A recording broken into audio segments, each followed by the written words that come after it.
أعوذ بالله من الشيطان الرجيم بسم الله الرحمن الرحيم. Suatu kali Nabi Sulaiman lagi ceramah, kira-kira seperti ini. Tiba-tiba datang tamu tadi undang. Assalamualaikum, oh ya Rasulullah. Waalaikumsalam. Masuk tamu tadi. Tabe. Masuk, duduk. Nabi lanjutkan ceramahnya. Belum selesai Nabi ceramah, tiba-tiba tamu tadi minta izin. Ya Rasulullah, ada pekerjaanku penting, tidak bisa ditunda, tidak bisa dimajukan. Saya mau izin dulu. Nabi Sulaiman berkata, silakan, berangkatlah tamu tadi. Sepeninggal tamu tadi, Nabi bertanya kepada sahabatnya, saudara-saudara sekalian, ada yang tahu siapa itu tadi tamu? Tidak ya Rasul. Nabi Sulaiman berkata, itulah tadi yang memisahkan antara jasad dengan rohmu. Itulah tadi yang memisahkan antara badanmu dengan jasadmu dengan rohmu. Itulah malaikat pencabut nyawa. Setiap kali datang pasti ada yang ingin diambil. Begitu? Iya. Tiba-tiba dari belakang ada anak muda diangkat tangannya. Ya Rasulullah, itu tadi malaikat pencabut nyawa. Iya. Tidak kembali sebelum diambil yang diinginkan. Betul. Langsung ini anak muda bilang, mati saya. Kenapa? Semenjak dia datang sampai pulang, saya terus lihat-lihati. Nabi Sulaiman, hati-hati kok, barangkali kau mau ambil itu. Ya Rasulullah, jangan main-main deh, jangan main-main deh. Barangkali kau yang mau diambil. Ya Rasulullah, kalau begitu bawa saya jauh-jauh. Nabi Sulaiman bilang, baiklah kalau begitu, sini. Nabi Sulaiman pandai memerintah angin, memerintah jin, berbicara dengan binatang, tentu dengan izin Allah sebagai mukjizat. Angin, tolong kau terbangkan anak muda ini, bawa di mana mau pergi. Siap. Terbangkanlah anak muda ini ke atas angin, kiri kanan lurus. Pas jauh dia bilang, tidak ada apa ini, kurang ajar, kasih takut. Angin, turunkan saya. Pas turun, baru satu langkah diinjakkan kakinya di tanah, ketemu itu tadi tamu. Dari mana kau? Dari tadi saya tunggu kau di sini. Kenapa saya tinggalkan pengajian tadi? Karena di sini kau harus mati. Akhirnya meninggal di tempat itu. Anak muda ini, dia niatnya menghindari kematian. Faktanya dia datangi kematian. Silahkan buka kisah ini dalam kitab Durratun Nasihin yang dikalang oleh Imam Nawawi tentang peringatan sakaratul maut. Coba. Kisah ini membenarkan firman Allah yang berbunyi, kullu nafsin sa'iqatul maut. Semua yang hidup pasti akan mati. Biasanya kita kalau cerita kematian, orang anak muda langsung orang tua yang lihat-lihati. Yang sudah pensiun, yang sudah putih rambutnya. Apa maksudmu bos? Kok kira tua dulu baru mati orang? Ayo, kalau harus tua dulu baru mati orang, maka mestinya Ibu Haja yang kita taziahi hari ini belum tiba saatnya. Beliau masih muda, terpilih lagi kedua kalinya.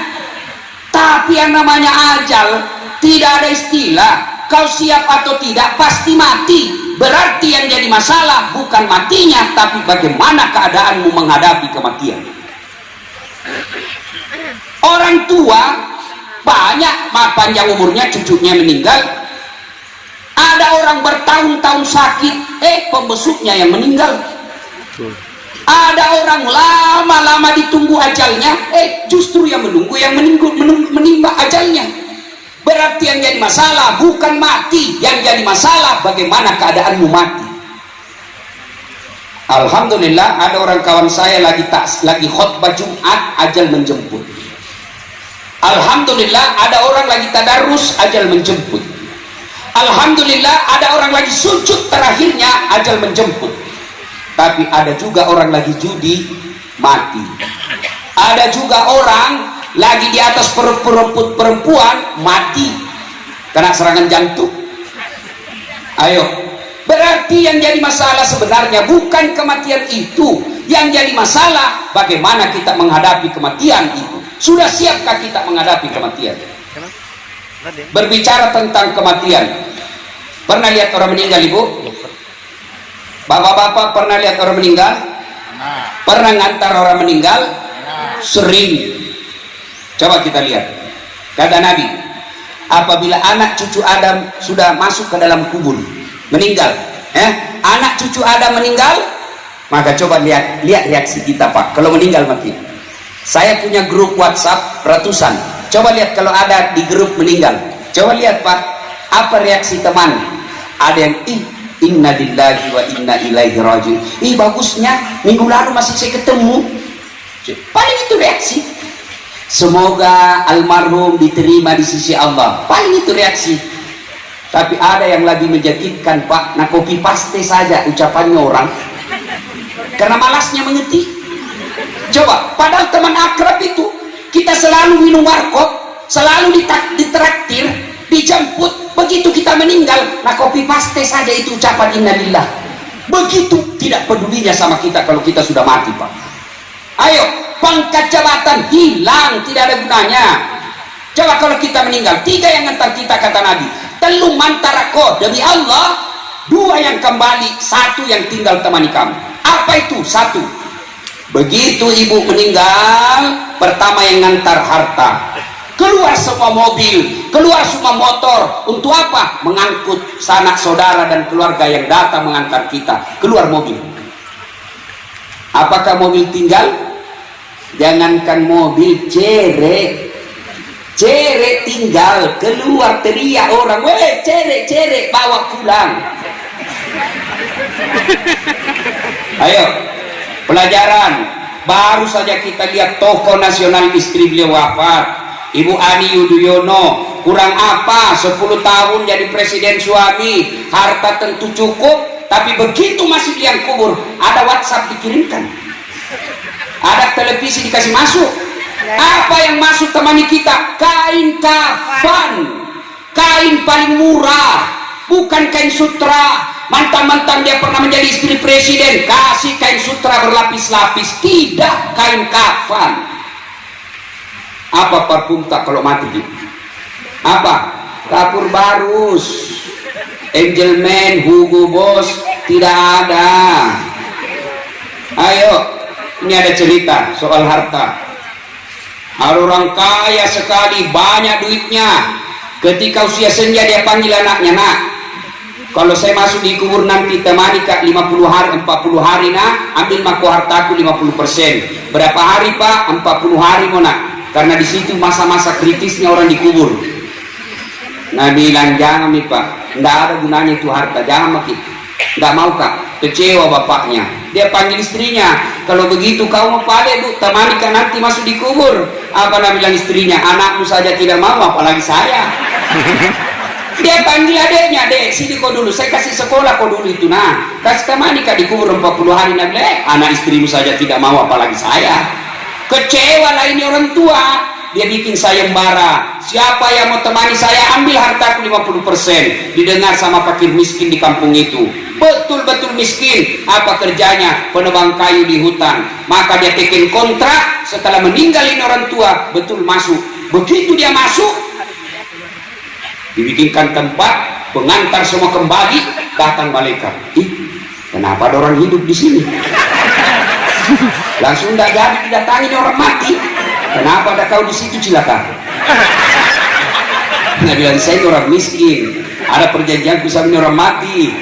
Kalau saya temani 40 hari, nah kasih ke hartana 50%. Kau miskin kah? Miskin. Apa saja kau punya? Nah bilang kampak ji. Pak, boleh ditanya. Dari mana itu kampak? Oh 1 hari ditanya Pak. Penjelasannya 1 hari sampai sore. Nah bilang karena sore, besok dilanjutkan. Balik malaikat datang lagi hari kedua. Tuntas itu dari mana? Lalu ditanya lagi, kau gunakan itu apa kampakmu? Ditanya lagi, 1 hari dijelaskan, sore dibalik lagi. Hari ketiga, siapa yang beli itu kayu yang kau ambil? Ditanya lagi, hari keempat sampai hari ke-40. Begitu hari ke-40 orang sudah pada kumpul di atas kubur. Wih jago ini selama ini. Begitu lompat ke hari 40, datang semua, weh jago ambil aku 50%. Apa? Nah buang kampaknya. Apa 50%? Ambil ke ini kampakku saja, saya 40 hari kan ditanya. Dan aku ambil kosong itu.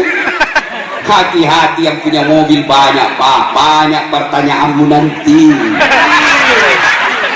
Engkau ketawa serius kah ini? Dari mana itu Rolexmu? Kalau dilihat tidak bisa dapat gajimu itu. Dari anu apa?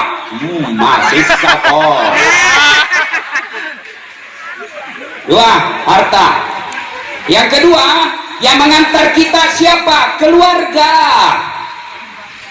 Ngantarlah suami kita, ngantarlah anak kita. Begitu kita masuk kubur, suami mau masuk. Hai. Ada temanku di Makassar, meninggal istrinya, bengkak matanya. Bengkak matanya, Pak. Apa dia bilang? Separuh napasku hilang Ustaz. Rasanya saya tidak bisa melanjutkan hidupku. Inilah istriku yang paling baik Ustaz. Saya bisa seperti ini karena istriku. Saya hebat juga ini, barusan laki-laki saya dapat seperti ini. Beberapa bulan kemudian saya pergi jogging lapangan olahraga Karebosi, ketemu muka lagi, ada temani perempuan cantik muda tidak pakai jilbab. Saya tanya, Aji siapa itu temani? Kita bilang yang baru Ustaz. Aduh dutule ibu, jangan ibu begitu. Ibu meninggal, suami tak mau masuk di kubur, kami ini lagi. Dan jangan disalahkan, memang boleh. Iya betul. Apa masuk maki di kubur kita, suami tak yang di tempat tidur tak apa dengan istri barunya. Maka demi Allah, yang ikut menemani kita yang ketiga setelah harta keluarga, yang ketiga inilah amal kebaikan dan amal kejahatan. Kalau almarhumah selama jadi anggota dewan menerbitkan perda yang betul-betul menjunjung hak asasi kemanusiaan, yang menjunjung dan memuliakan orang-orang baik, banyak membantu kemanusiaan, banyak amal-amal kebaikan, maka selama perda itu dijalankan di kabupaten ini, selama itu almarhumah mendapat kiriman pahala. Misal bikin perda pendidikan gratis, bikin perda pendidikan baik, nah itu selama itu perda dilaksanakan, maka selama itu orang yang meninggal dapat kiriman amal. Sudah kembali? Nah sudah, tiga inilah yang mengantar kita. Tapi kata Nabi, dari tiga ini hanya satu yang setia menemani kita. Begitu sudah kembali seluruh pengantar, masuk maki kita di kubur, maka datanglah malaikat. Yang pertama malaikat tanya, bukan berapa kali kau periode jadi anggota DPR, berapa mobilmu, berapa pangkatmu kau terakhir, apa kau punya deposito. Tidak akan ditanya itu semua. Apa pendidikanmu, apa jabatanmu, apa pangkatmu, tidak itu yang ditanya. Maka pertama ditanya ada 5 hal. Tapi kalau baik sholat tapak, tidak usah cemas. Kalau sholatnya dipelihara dengan baik, pertanyaan 5 ini bukan kita yang urus. Maka begitu datang malaikat, ini orang baik seperti orang baik sholatnya, marah buka, siapa Tuhanmu? Maka dia akan menjawab, mundur kau, dasar. Waktu kau hidup kau rajin pelihara saya, sekarang saya yang jaga kamu. Marah buka, siapa Tuhanmu? Sholat kita menjawab, Allahu Akbar. Mungkar geling kepala, tahu jawab. Barusan kuda apa ini? Ditanya lagi, man nabiyuka, siapa nabimu? Sholat kita menjawab lagi, asyhadu Allah ilaha illallah wa asyhadu anna Muhammadar Rasulullah, yang kita baca ketika tahiyat. Mungkar tambah geling kepala, tahu tambah jago, anak penawinnya. Itu kalau baik sholatnya. Akhirnya mungkar, dia bilang kir, nakir. Kau maju, kir. Nabi bilang nakir, sedangkan kau mundur mungkar, apalagi saya wakil ji. Nabi bilang mungkar nakir. Kalau begitu kita naik melapor kepada Allah. Naik melapor kepada Allah, ya Allah, ada hambamu mati, saya tanya marah buka, dia jawab Allahu Akbar. Allah menjelaskan, oh bukan dia yang jawab, tapi sholatnya. Karena dia baik sholatnya, tidurkan dia untuk menunggu hari kiamat, seperti nikmatnya tidur pengantin baru. Masih ingat Pak waktu pengantin baru? Saya waktu pengantin baru rasanya cepat sekali pagi. Itu kalau baik sholatnya. Kalau tidak beres sholatnya, datang sholat tapi hari Jumat saja, itu pun terlambat datang, paling cepat pulang. Hati khotbah dia tidur. Datang Nabi malaikat, lama mau tunggu cilaka. Tahu itu banyak sekali cerita di pangka-pangka. Oh, datang malaikat nak putar menunya pak, palu-palunya. Tanya, marah buka siapa Tuhanmu? Tunggu dulu orang baru datang. Biar malaikat nonton nak lihat. Tanya lagi, marah buka siapa Tuhanmu? Kaget langsung aja, ketuhanan yang maha esa. Langsung disemes. Ini bangsa Indonesia beres Pancasilanya tapi tidak beres sabayanya. Itu kalau baik sholat pak, kalau tidak baik sholat hati-hati. Makanya kalau saya selalu ceramah pak, sholat aja ditekankan pak. Kalau ada orang tidak beres sholatnya jangan percaya. Pak Wagub, kalau mau diangkat asisten, pegawai, pejabat, lihat saja sholatnya kalau dia Islam. Kalau dia tidak beres sholatnya jangan percaya pak, Tuhannya saja dia tipu, apalagi kita. Jangan percaya, pembohong itu orang tidak sembahyang pak, Tuhannya saja dia tipu. Ayo, kapan ini kita orang Islam banyak tidak sholat? Coba lihat, perhatikan, kapan kita orang Islam banyak tidak sholat? Tuh ibu-ibu kalau ada pengantin, iya makin ibu lagi di sana, mukanya nak kira tembok coklat biru abu-abu keren. Coba makin alisnya palsu, bibirnya merah palsu, pipinya biru palsu, pantatnya gabus. Coba tiba waktu sholat tidak pergi sholat. Kenapa? Make up yang jadi masalah. Ayo, bolehkah make up? Boleh. Ibu silahkan dandan, yang penting niatnya menyenangkan hati suami supaya suami bangga jalan di depanmu. Tapi jangan gara-gara make up tidak sholat. Gimana caranya Ustaz? Wudhu dulu. Sudah wudhu baru make up. Sudah itu tahan kentut. Biar sudah wudhu batal. Nah bilang sedikit jika keluar Ustaz sudah habis tetap batal. Bagaimana kalau jabat tangan? Ini jabat tangan Imam Syafi'i tidak boleh, batal wudhu kalau Imam Syafi'i. Imam Ahmad selama kau tidak nafsu tidak batal. Makanya saya kalau mahasiswaku di UNAS yang cewek-cewek cantik saya tidak mau jabat tangan.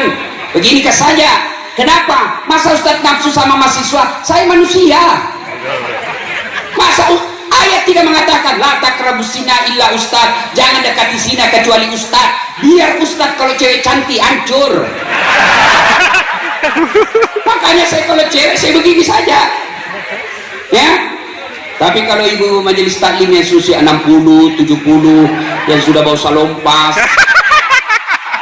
saya jawab tangan lah. Nggak mungkin saya nafsu sama ibu-ibu. Nggak tahu lah kalau ibu yang nafsu sama saya.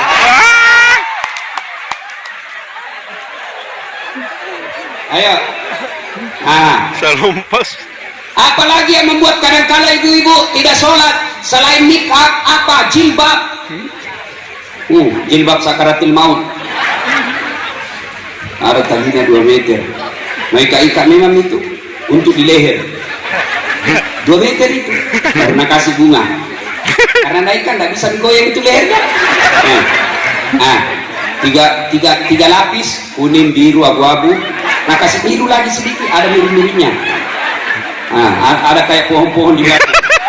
Coba kita ibu itu kalau ada pengantin. Leher sudah tidak bisa goyang, bajunya ketat, roknya juga ketat, airnya jalannya beginilah dia jalannya. Saya udah peri-peri kok udah bilang tuh aja saja kasih beleng-beleng. Coba akhirnya nggak sholat, suaminya bilang bu, piko sholat bu. Sadar kok pak, sadar tak ini kusuruh kopi sholat. Kau nggak lihat ini jilbabku 2 jam dipakai ini. Gara-gara tidak pakai, gara-gara jilbab dia tidak sholat. Ayo buka itu Quran. Bapak-bapak yang malas sholat, buka itu Quran. Buka surah Al-Hajj ayat 47. Di situ Allah jelaskan, sekali meninggalkan sholat Allah hukum 1 hari di neraka. Berapa namanya sehari neraka? 1000 tahun ukuran dunia. Jangan ngeremeh soal sholat pak. Perintah puasa Allah tidak puasa. Coba. Tapi Allah kalau sholat, bapak tidak puasa tetap Islam. Bapak tidak haji tetap Islam. Bapak tidak bayar zakat tetap Islam. Tapi kalau tidak sholat tuh, buka Al-Quran surah Al-Fat ayat 29. Kalian tidak sholat, ya ayyuhalladzina aman, wahai orang-orang beriman, kalau kalian tidak sholat, kalian kafir di hadapan Allah. Muhammad Rasulullah walladzina ma'ahu asidda walal kuffar ruhama'u bainahum tarahum ruk'an sujada. Kalian orang Islam, kalau dia tidak sholat, kafir di hadapan Allah. Ayo, kalau bapak tidak puasa 3 tahun berturut-turut, tobat hari ini, bayar puasa yang lewat 3 tahun itu, selesai bayar puasa tidak ada dosa. Bapak tidak haji padahal sudah mampu, pergi tahun depan haji, selesai haji tidak ada masalah. Tidak bayar zakat 4 tahun berturut-turut, bayar zakatnya besok, tidak ada persoalan. Tapi ketika bapak tidak sholat subuh tadi, bagaimana caranya bayar? Ayo, yang tidak sholat subuh tadi, bagaimana caranya bayar? Bagaimana? Nah bilang besok Ustaz, ya besok itu besok. 2 kali kesembahyang subuh besok Ustaz, lebih salah lagi. Tidak ada, begitu lewat tinggal tunggu hukumannya. Saya kasih lagi contoh bahayanya orang tidak sholat, Pak. Pak Wakil Gubernur, ada anak buahnya tidak jelas kerjanya, beleng-beleng, dikasih kursus tetap dongo, kasih amanah tidak dijelaskan, kasih pindah ke pulau terpencil, kasih pulau terpencil. Ini pegawai tidak senang di pulau tersebut, masih ada pilihannya. Apa pilihannya? Pensiun dini, berhenti saja di pegawai, tidak ada urusan, masih ada pilihan.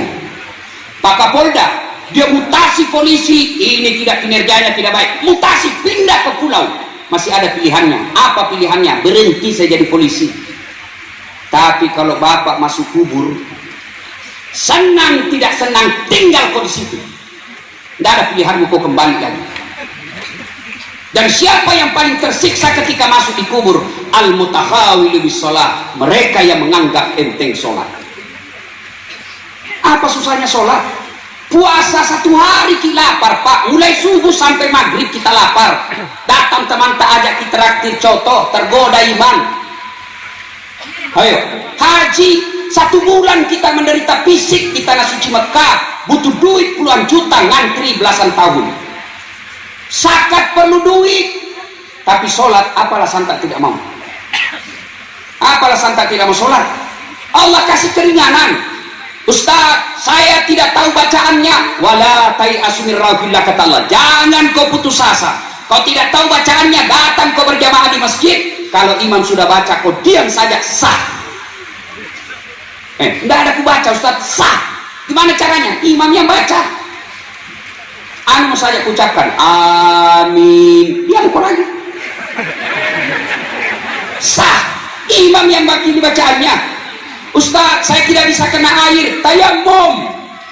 Allah kasih keringanan, tayamum. Gimana caranya tayamum? Letakkan telapak tanganmu di dinding, letakkan telapak tanganmu kalau dia di atas pesawat, di kursi pesawat, letakkan telapak tanganmu di dinding mobil kalau kau di atas mobil. Usap wajahmu 1 kali, 3 kali lebih baik, 1 kali sudah sah. Sudah itu usap lagi kedua tanganmu, selesai. Meskipun ada juga orang pernah tayamum, saya lihat dia kasih begini telapaknya, dinding pesawat, baru dia kasih begini. Oh, no, ada kayu beling-beling. Tidak, untuk mulut tidak, cuci kaki tidak, tayamum, muka saja usap dengan jari sampai ke siku, selesai. Ustaz, tidak bisa berdiri karena kita lagi bawa kereta, bawa mobil. Allah kasih keringanan, sholat duduk kok. Kasih tahu dulu di samping tak, kalau dia tidak tahu, non muslim misalnya, nah kira gila nanti begini-begini, nah kasih tahu dulu, yang diganggu kan, saya lagi sholat. Sudah sholat, Allahu Akbar. Kalau ruku, kepala saja kasih goyang, Allahu Akbar. Sami'allahu liman hamidah. Itu ruku. Kalau sujud, badan ikut ditundukkan, Allahu Akbar. Allahu Akbar. Selesai. Ustaz, saya tidak bisa duduk Ustaz. Allah kasih lagi keringanan. You baring deh, baring kok. Gimana caranya? Misalnya sana kiblat, sini, sudah, kepala di sini, kaki ke sana, sudah, Allahu Akbar. Sami'allahu liman hamidah. Kepala sudah tidak goyang, tangan saja. Tidak bisakah begitu Ustaz? Maka sholat pakai isyarat. Mana namanya sholat pakai isyarat? Mata atas saja kasih goyang-goyang begini Pak. Allahu Akbar. Sami Allahu liman hamidah. Allahu Akbar. Ini ya mata, tangan sudah tidak bergerak. Tidak bisa juga seperti itu Ustaz. Allah masih kasih keringanan. Apa keringannya? Sholat kau dalam hati. Bagaimana caranya sholat dalam hati? Mulai takbir sampai salam, seluruh bacaannya kau baca saja dalam hati. Mulut tidak bergerak, mata tidak bergerak, dalam hati saja. Bayangkan lagi ruku, baca doa ruku. Bayangkan lagi sujud, baca doa sujud. Saya di infus Ustaz, silahkan sholat pakai infus. Saya di pampers, silahkan sholat pakai pampers. Allah tahu Bapak lagi sakit. Apa pun? Apa pun? Tidak bisa juga sholat dalam hati Ustaz. Ambil kain putih, bungkus, bawa dikubur. Mati nih. Apalagi alasan tanda sholat Pak. Saya polisi Ustaz, lagi jaga keamanan dalam Islam. Saya tentara, lagi jaga keamanan. Allah kasih keringanan namanya salat khaf, salat dalam keadaan perang. Bagaimana caranya? Misalnya orang demo di sana, mau habis maghrib. Mau masuk maghrib, belum pakai sholat asar. Silakan sholat dalam keadaan berdiri. Bagaimana caranya? Coba. Kita 10 orang. 5 di depan jaga demo, 5 di belakang. Yang di depan dulu selesaikan sholatnya 1 rakaat. Selesai 1 rakaat yang di depan, yang di belakang lagi selesaikan, yang di depan lagi siaga. Boleh dia siaga begini. Yang di belakang lagi selesaikan 1 rakaat. Selesai 1 rakaat yang di belakang, yang di depan lagi lanjutkan rakaat keduanya. Begitu seterusnya. Apa? Begitu pentingnya sholat. Maka tidak ada Pak, kalau Bapak tidak sholat, sesah kau dikubur. Apa orang yang sudah masuk alam kubur sudah masuk ke sorga? Rasulullah sudah sampai sorga? Belum. Abu Jahal sudah masuk neraka? Belum. Mereka kemana? Transit di kubur. Dan orang yang tidak beres sholatnya Pak, disitulah dia rasakan siksaan dalam kubur. Apa? Mereka tidak beres sholat. Sholat kan paling mudah. Makanya ketika setan kita mau sholat Pak, setan mati-matian goda kita. Bagaimana caranya? Hayya 'alas shalah. Mulai kita goda kita. Sebentar. Lagi banyak tamu. Kadang-kala kita berdoa, kenapa hidupku susah Ustaz? Saya dagang, bangkrut.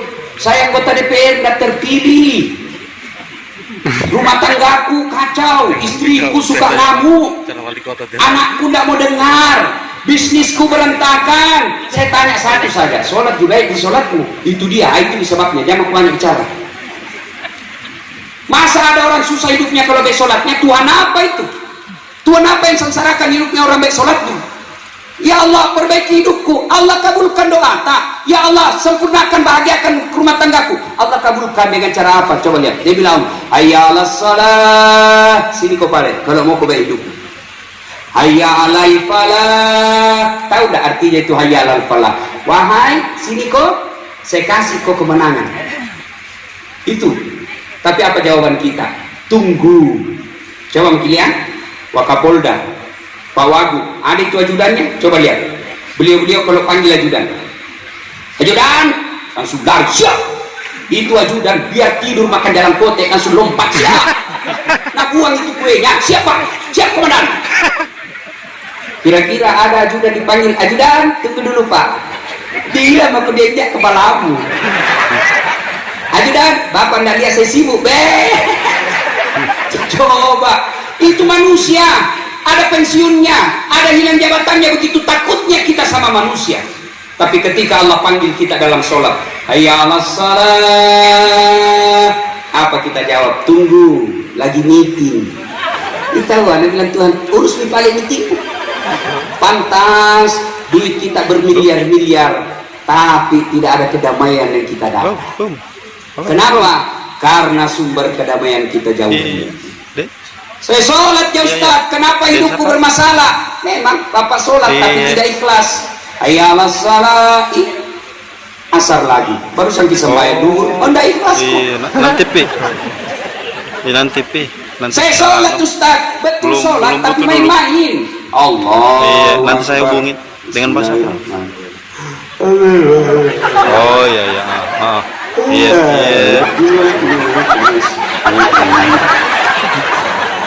Ada sholat pantat lu koti-koti. Allahu Akbar. Ada juga yang lebih santai. Allah. Ada juga kuliah di masjid itu sembahyang pakai keju-keju. Ada juga sholat cari duit. Allahu Akbar. Tadi waktu 100.000, beli pulsa 50.000, beli bensin 30.000. Nah ini 20. Allah.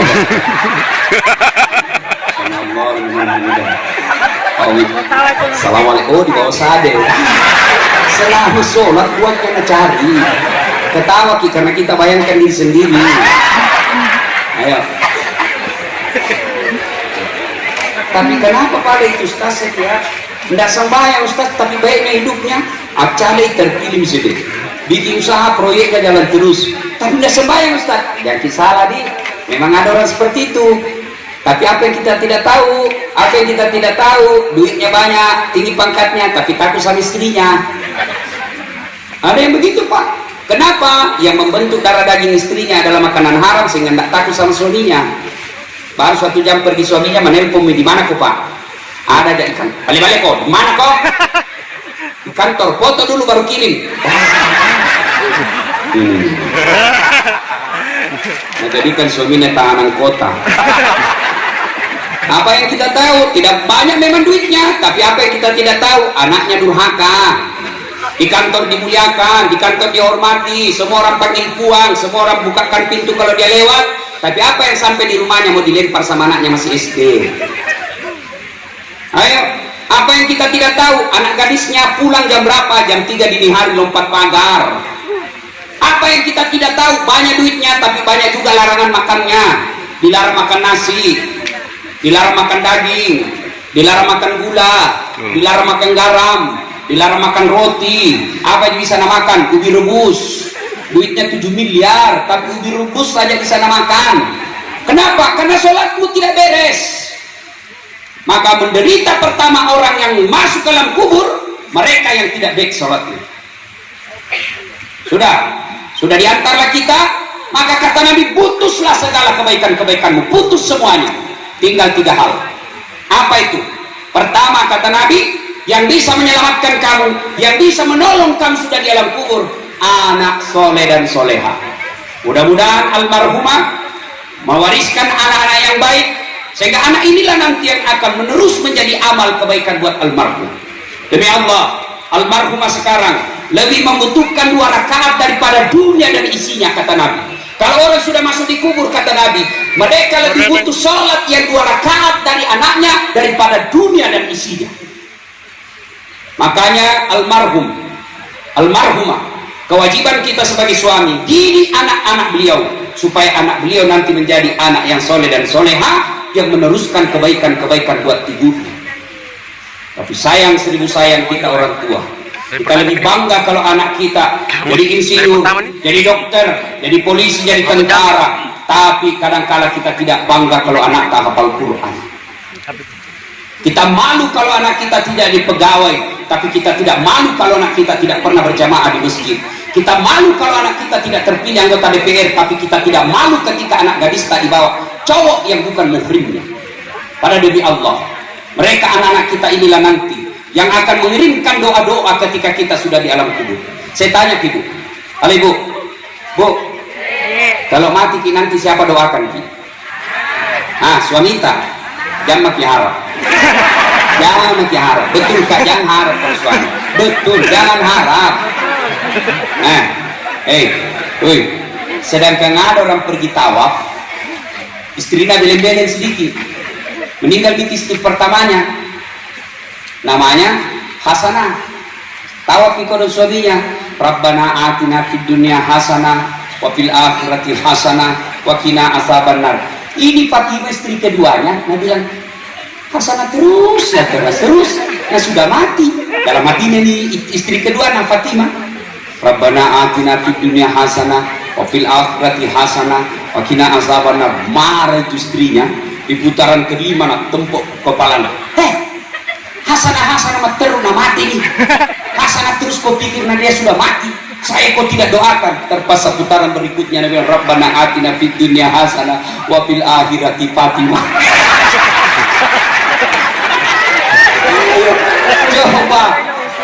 Coba lihat modelnya laki-laki baru ditempelin sama istri kedua, nandangan istrinya. Maka ibu jangan maki harap sonita, jangan. Siapa yang doakan ketika kita mati, Pak? Bapak ketika meninggal siapa yang doakan kita? Istri tak ngambil orang. Apalagi kalau dia masih muda 25 tahun, ngambil orang, Pak. Mobil tak yang kita yang dia pakai sama suami barunya. Kita menderita makin dikubur, rumah tak yang kita cicil lunas masuk dikubur, nah pakai dengan suami barunya. Lalu siapa yang doakan kita? Saya sendiri hampir tidak pernah saya doakan temanku kecuali dia minta, itu juga kalau dia, saya tidak lupa. Lalu siapa yang selalu saya doakan? Ibu bapak saya ketika saya sujud, Allahumma ghfirli wa liwalidayya warhamhuma kama rabbayani shaghira. Itulah yang perlu, itu yang sangat dibutuhkan orang yang sudah ada di alam kubur. Maka almarhumah yang meninggalkan anak itu, anaknya doakan terus ibu tak. Ibu sudah tidak mengharapkan apa-apa, tidak mengharapkan gelar duniawi. Yang diharapkan adalah kiriman-kiriman doa dari anaknya. Setiap selesai sholat, Allahumma ghfirli wa liwalidayya warhamhuma kama rabbayani shaghira. Tapi sayang, seribu sayang, orang tua kita sekarang tidak pernah mengarahkan anaknya, jarang arahkan anaknya untuk pendidikan agama. Bangga kalau dia pintar bahasa Inggris. Hebat atau anak itu, Ustaz? Kenapa nah hebat Pak Haji? Masih kelas 1 SD pintar bahasa Inggris. Apa hebatnya? Banyak yang pintar begitu. Masa banyak, Ustaz? Banyak. Di mana, Ustaz? Di makin Inggris. Itu di Inggris, Pak. Anak-anaknya bahasa Inggris semua. Apa hebatnya bahasa Inggris? Memangnya kalau mati ki nanti, Bu, ibu mati ki, anak tak pakai bahasa Inggris berdoa. Oh my God, please help me my mother. Pasti pakai bahasa Bugis atau pakai bahasa Indonesia. Maka titiplah anak-anak kita menjadi anak yang soleh dan soleha. Bagaimana cara supaya anak tak baik? Satu, jangan kasih makan barang haram. Ini tugasnya ibu-ibu, kasihan. Tugas tak semua itu. Datang suami anggota DPR, dia PNS, dia tentara, dia polisi, dia pengusaha, dia pedagang, dia datang bawa uang, tanya dulu, tanya, Pak, halal di kodong ini. Jangan sampai kita kasih makan uang haram anak tak. Kalau anak tak suka makan barang haram, jangan heran anak tak tinggi sekolahnya tapi kurang ngajar. Maka ibu yang baik datang, Pak, kenapa na 7 juta? Biasanya 6 juta ji. Dari mana ini 1 juta? Halal jika halal dia masuk. Haram, jangan, Pak. Kalau itu 1 juta, jangan kasih masuk rumahku. Jangan, kasih keluar. Nah, itu istri yang baik. Bisa, Ibu? Ibu, bisa, Ibu? 1 juta mungkin bisa, 15 juta bingung enggaknya. Sini sebentar topi halal. Makanya jangan heran, coba lihat istri-istri pejabat, ya, orang-orang pengusaha yang menghalalkan segala cara dalam kontraktornya. Coba lihat, 3 itu anaknya, 1 pengedar, 1 pengisap, 1 kawin lari di bawah bandar. Coba lihat anak-anak orang tuanya yang suka makan barang haram, lihat anaknya, lihat contoh itu anaknya. Maka ibu yang baik datang suami tak tanya dulu halal tidak. Jangan cemas soal perutnya anak tapak. Demi Allah, di Konawe sini, Sulawesi Tenggara ini tidak ada yang mati gara-gara kelaparan. Tunjukkan saya. Mana ada orang mati gara-gara kelaparan di Indonesia? Kita ini punya budaya tenggang rasa, malu kita kalau tetangga kelaparan. Tapi yang mati gara-gara narkoba banyak, mati gara-gara balap motor banyak, yang mati gara-gara kelaparan saya tidak percaya kalau ada di Konawe ini. Maka tidak usah cemas soal isi perut. Ya kita cemaskan agamanya anak tak. Jangankan perut manusia, binatang saja Allah jamin rezekinya. Tahu binatang ibu? Tahu cicak ibu? Ibu-ibu tahu cicak? Bapak-bapak tahu cicak? Apa namakan itu cicak? Nyamuk. Masuk akal enggak? 1 terbang, 1 di dinding. Di mana ketemu? Memang ada terminalnya. Tapi kan Allah Maha Kaya. Coba dengar lagu kita waktu kita kecil. Cicak-cicak di dinding, diam-diam merayap, diam-diam merayap. Datang seekor nyamuk. Nyamuk yang datang. Tidak ada bilang lagu cicak lompat ke nyamuk. Allah Maha Kaya. Tidak usah cemas. Maka yang ketiga supaya didik anak tak, jangan kasih makan uang haram. Yang ketiga, kalau punya anak, mau punya anak yang baik, doakan. Allahumma rabbi habli minas shalihin. Ini doanya Ibrahim alaihissalam sehingga punya anak Ismail alaihissalam. Masih ingat kisahnya Ismail yang kita peringati sekarang bulan Zulhijjah? Bapaknya panggil, Mail, tanggal 10 Zulhijjah. Sini kau dulu nak. Kenapa Pak? Saya diperintah Allah untuk potong kamu. Nah, bagaimana menurutmu? Kalau anak tak kira-kira di rumah ditanya begitu, apa jawabannya Pak? Nah, apa jawabannya? Kenapa anak saya Pak? Nenekku yang sudah tua. Itu anak cerdas tapi tidak soleh. Ismail alaihissalam nak disuruh kau potong kau. Bagaimana menurutmu? Apa kata Ismail alaihissalam? Laksanakan Pak, jangan ragu. Insya Allah Bapak dapati saya anak yang sabar. Tapi Pak, sebelum kita potong ada 5 permintaanku. Apa itu? 1, pakai pisau yang sangat tajam supaya saya tidak lama menderita. 2, tutup mata Pak supaya kita tidak ragu-ragu. Karena selama kita lihat mukaku pasti tidak yakin Kak. Tidak yakin Kak kita berani potong Kak. Yang ketiga, bajuku jangan kena darah supaya tidak lihat mamaku. Yang keempat, tolong ikat kaki dan tanganku supaya tidak meronta-ronta kesakitan. Dan yang kelima, kalau saya sudah meninggal Pak, jangan kasihan ada lewat anak-anak seumuranku supaya mamaku tidak ingat lagi. Ismail alaihissalam. Lalu mau dipotong pada tanggal 10 Zulhijjah itu, dia potong anaknya. Tiba-tiba dia bilang, Ismail, tunggu dulu Pak, tunggu dulu. Apa lagi Pak? Nah, apa lagi nak? Tolong buka tanganku. Buka ikatan tangan dan kakiku. Kenapa lagi nak? Saya takut kalau saya diikat Allah menilai saya tidak ikhlas. Buka ini kakiku dan tanganku supaya saya ikhlas menghadap kepada Allah. Coba, itu anak yang kita butuhkan. Bukan anak yang tinggi sekolahnya tapi tidak tahu sholat. Bukan anak yang tinggi jabatannya tapi tidak pernah didoakan kita. Untuk apa itu semua? Maka takziah kali ini saya mengajak kepada diri saya dan kita semua, ayo ciptakan anak kita anak yang baik agamanya. Tidak usah cemas soal perutnya, tidak usah cemas soal karirnya, baik sholatnya, Allah yang selesaikan itu semua urusannya. Saya demi Allah, waktu saya sekolah, waktu saya kecil, menderita hidup saya. Lihat saja pesawat, saya kejar itu pesawat, kapal runtuh. Dalam hatiku, bisa aja itu nanti naik pesawat. Saya di kampung, saya bisa gitu nanti mati sebelum naik pesawat Kak. Dengan izin Allah, capek saya naik pesawat sekarang. Hebatnya lagi, saya pergi kemana-mana gratis. Hebatnya lagi, pulang bawa uang. Ibu tidak usah cemas, yang ibu cemaskan sholatnya anakmu. Itu tugasnya ibu. Bagaimana caranya? Usah telepon ketika masuk waktu sholat. Itu tugasnya ibu. Tugasnya laki-laki, nah carikan kau pembeli cincin. Ibu sebagai pendidiknya anaknya, nah, duhur mina. Sudah mau ke sholat nak? Belum pipi ke sholat dulu nak. Sudah itu 10 menit telepon lagi. Nah, sudah mau ke sholat? Belum telepon lagi 10 menit. Jangan berhenti menelpon sebelum dia bilang sudah mak. Itu namanya ibu. Sekarang ibu-ibu update status tidak urus. OTW pengajian.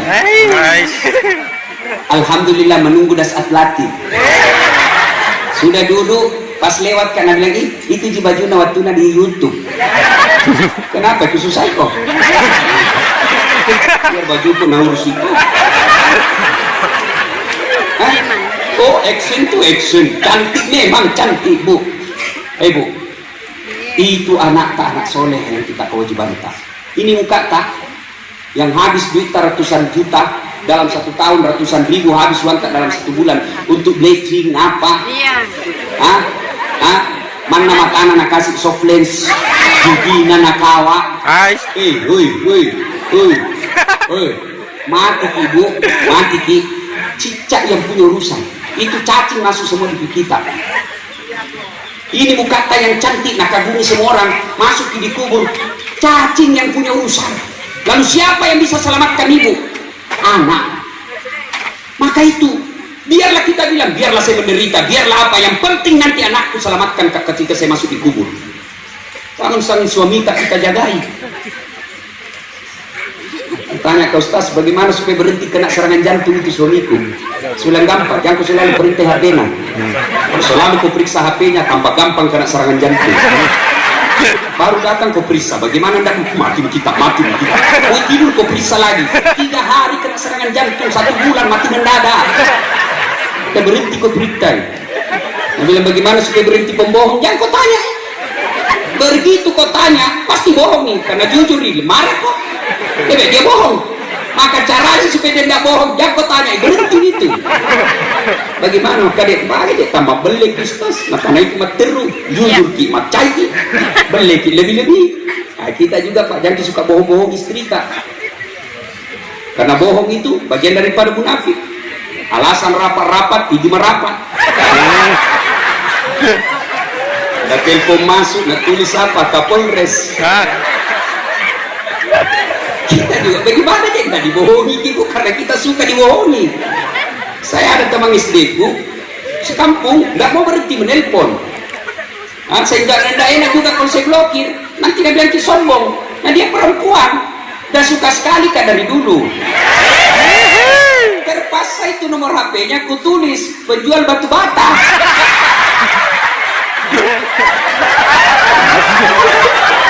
Telepon dia mama ngecek, Ustaz penjual batu bata yang kuat kayak tadi harganya.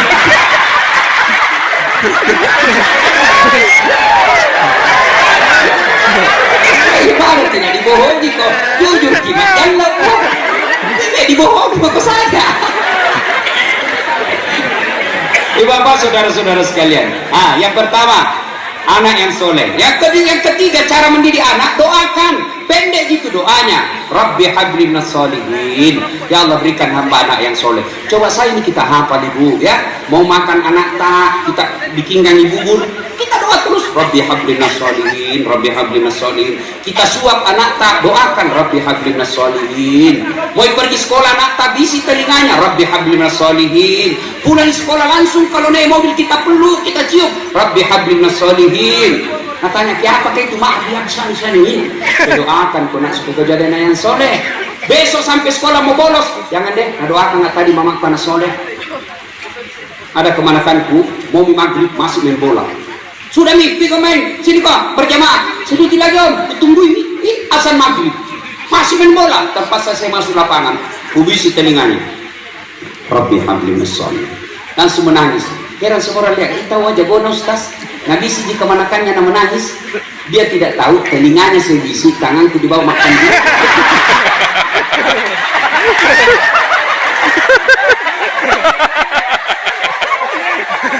Artinya apa?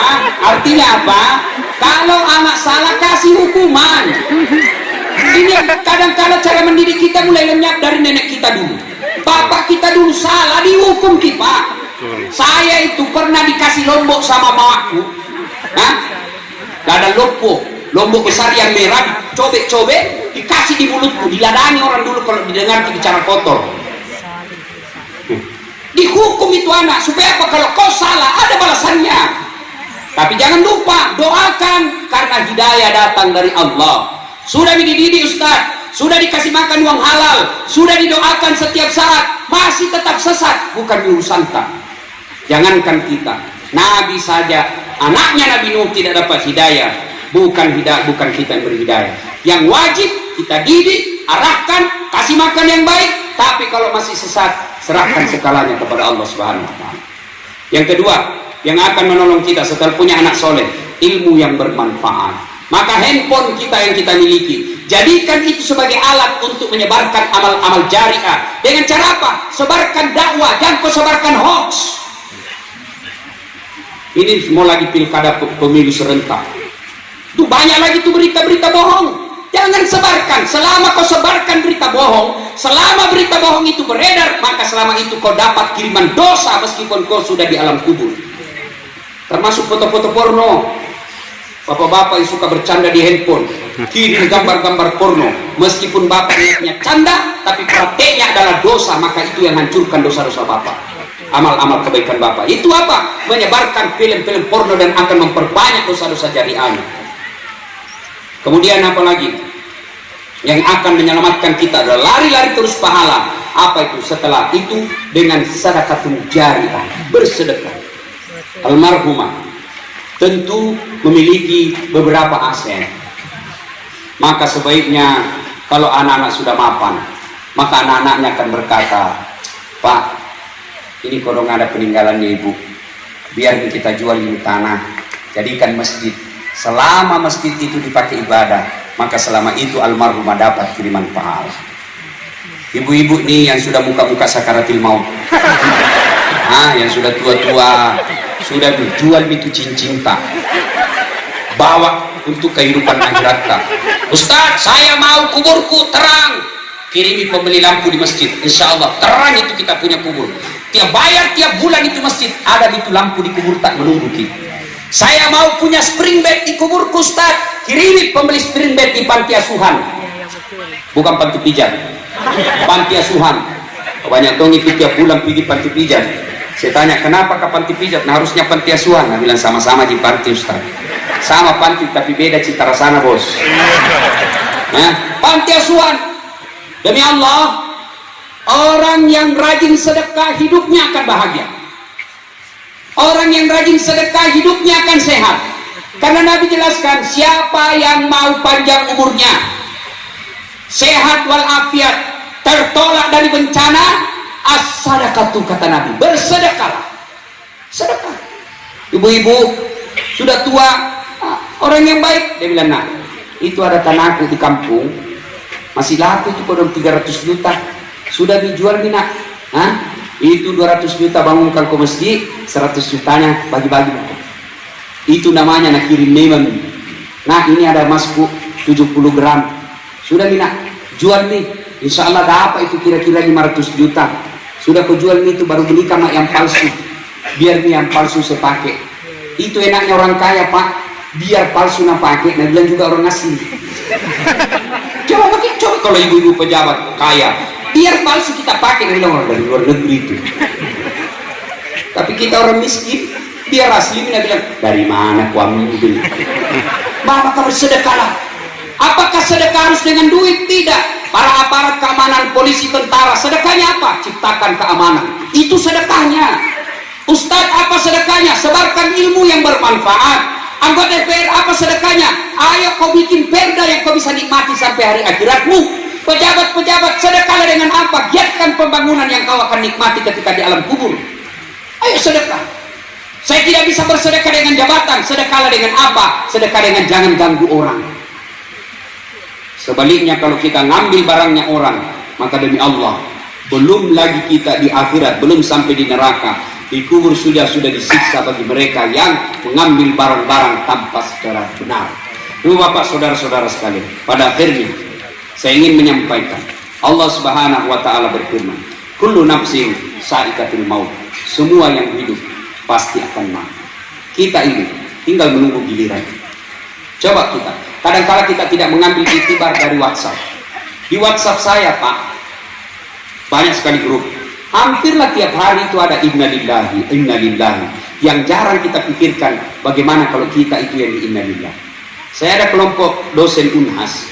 Dalam 1 minggu 4 sahabat kami yang meninggal. Dalam 1 minggu. Bagaimana kalau kita yang tiba-tiba menjemput, ajal menjemput? Bagaimana kalau kita tidak siap? Maka keliru kita Pak, yang umur tak sudah 50 tahun ke atas. Coba, saya di kerjaku takziah di Makassar, hampir tiap malam saya takziah. Jarang saya orang takziah sekarang umur 80 tahun. Jarang orang saya takziah sekarang 70 tahun. Kalau dulu-dulu dia barangkali 70 tahun, 80, tapi sekarang 40, 50. Itu berarti bahwa peluang hidup kita makin ringkas.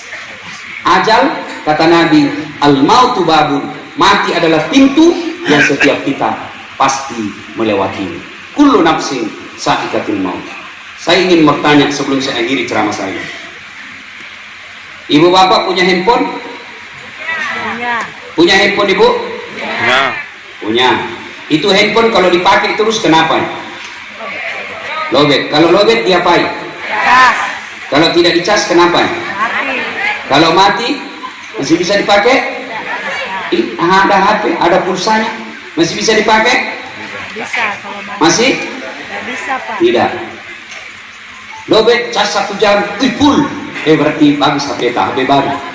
Cas 2 jam masih lobet, cas 4 jam masih lobet, cas sampai pagi masih lobet. Berarti rusak nih HP.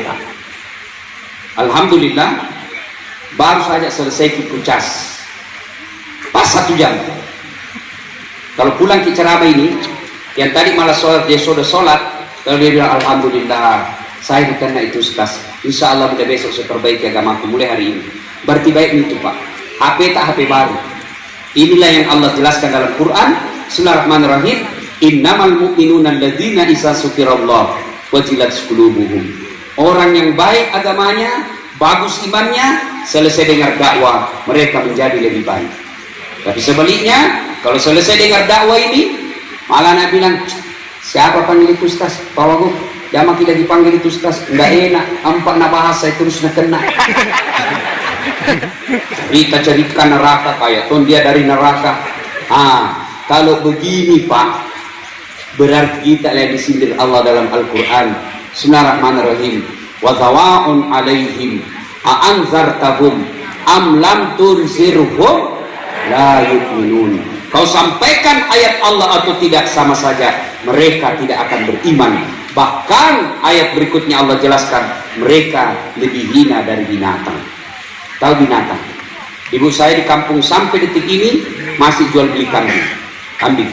Itu kambing ibu saya kalau nakal, nak panggil penjayaan, balik ya bebe, nak ganggu si bana, jual itu bambu, nak ganggu temannya. Sampai di pasar, Aji tidak ada yang beli, palisui, kau dek nggak beli kasih kembali, potong nih, kita bagi-bagi kambing. Nakal, jual. Tidak ada yang beli, potong. Dagingnya jadi coto, isi perutnya jadi coto, sate, dagingnya bisa jadi sate, kakinya jadi sop kikil, lidahnya sop lidah, pipinya sop pipi, ekornya sop buntut, tanduknya jadi perhiasan, kulitnya jadi perhiasan, semua dipakai. Kambing, nakal, jual, nggak ada beli, makan. Tapi kalau ada di sini, bukan tipu, nggak sholat, pengangguran, jelek mukanya, bau keteknya, mau di apa? Jual. Siapa mau beli? Potong. Siapa mau makan? Penjara, masih rugikan negara, dibayar itu makan tiap hari. Itulah sehingga Allah jelaskan mereka lebih hina dari binatang. Pak Wagub undang kita datang ke tempat ini sebagai rasa duka cita dan juga sebagai niat agar kita pulang tidak menjadi lebih hina dari binatang. Insyaallah. Ibu bapak saudara-saudara sekalian, inilah tausiah kita pada taklim kita kali ini. Mudah-mudahan ada manfaat. Taksiah yang kita dengarkan ini faedahnya buat kita yang masih hidup. Tapi rasanya tidak adil apabila almarhumah tidak mendapat bagian dari acara ini.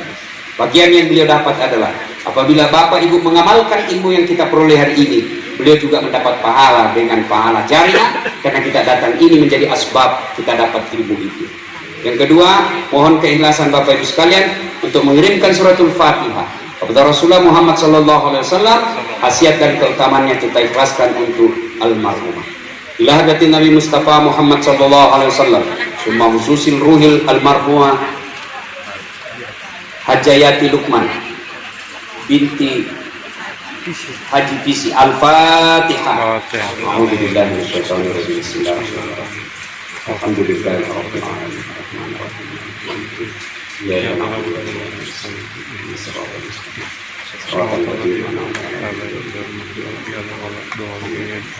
Terima kasih, lebih dan kurangnya mohon dimaafkan. Nun wal kalam yang misrun billahi fi sabilil haq. Assalamualaikum warahmatullahi wabarakatuh. Waalaikumsalam.